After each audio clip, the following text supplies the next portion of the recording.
మోహన్ బాబు కుటుంబంలో నిర్వహిస్తున్న తిరుపతిలోని విద్యానికేతన్ స్కూల్ కూడా వాళ్ళు నిర్వహిస్తున్నారు కాబట్టి ఇది కూడా పబ్లిక్ తో డైరెక్ట్ గా లింక్ అయి ఉన్న విషయం కాబట్టి మరి అక్కడున్న విద్యార్థులతో ఈ మేనేజ్మెంట్ ఎలా ప్రవర్తిస్తుంది అనేది కూడా ఖచ్చితంగా జనం ఆలోచిస్తారు. అయితే ఈ దాడికి కొన్ని నిమిషాల ముందు మోహన్ బాబు ఒక ఆడియో విడుదల చేశారు. అందులో ఆయన ఏం మాట్లాడారో ఒకసారి విందాం.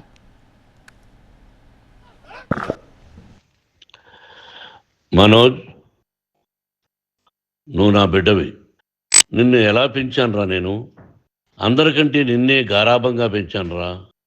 నీకే ఎక్కువ ఖర్చు పెట్టి చదివించాలని ప్రయత్నం చేశానురా. నువ్వు ఏది అడిగినా నేను నీకు ఇచ్చానురా. బిడ్డల గుండెల మీద తంతారంటారే, అలా తన్నేవరా. నేను మీ అమ్మ ఏడ్చుకుంటున్నావురా. నువ్వు నన్ను కొట్టడం ఏంట్రా? నా బిడ్డ నన్ను తాకలా. ఇద్దరం ఘర్షణ పడ్డాం కొన్ని కారణాల వల్ల. చూడు మనోజ్, నీకన్నీ ఇచ్చినా ఈ రోజున నువ్వు నా గుండెల మీద తనడమే కాకుండా అపకీర్తి తీసుకొచ్చావు.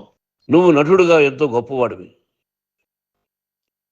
తాగుడు కలవాడబడి నువ్వు నీ భార్య ఇంట్లో బిహేవ్ చేస్తున్న విధానం ఆ భగవంతుడు సర్వేశ్వరుడు తెలుసు. ఎందుకు ఇంట్లో ఉండే పని వాళ్ళందరినీ కొడుతున్నావు? ఆ పనివాడిని కొట్టడం చాలా మహాపాపంరా. సినిమా ఇండస్ట్రీలో మోహన్ బాబు కొడతాడు తిడతాడు అంటే అది షూటింగ్లో జరిగి ఉండొచ్చేమో, కానీ ఇంట్లో ఉండి 10 సంవత్సరాల నుంచి 20 సంవత్సరాల నుంచి పనివాళ్ళు ఉన్నారు.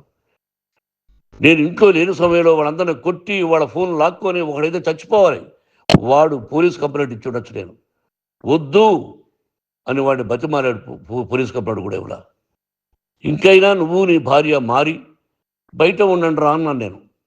లేదు డాడీ, తప్పు చేయలేని ఒకసారి వచ్చావు, మళ్ళీ తప్పు చేశావు, మళ్ళీ వెళ్ళావు, మళ్ళీ ఈసారి తప్పు చేయనన్నావు. ఏమండి వీడు తప్పు చేయడం అని మీ అమ్మ చెప్పింది, ఇంట్లో పెట్టుకున్నా.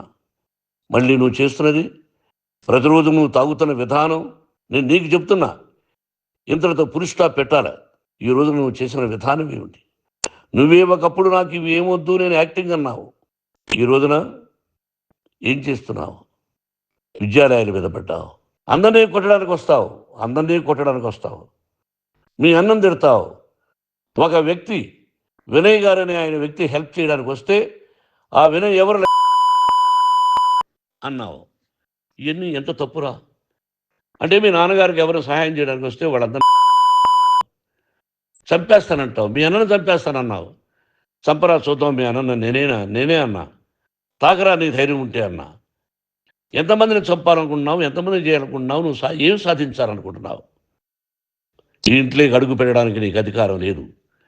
ఇది నా కష్టార్జితం. మోహన్ బాబు తిడతాడు కొడతాడంటారు కానీ మోసగడనం లేదరా. నువ్వు నా పరువు ప్రఖ్యాతులు మంట కలిపావు.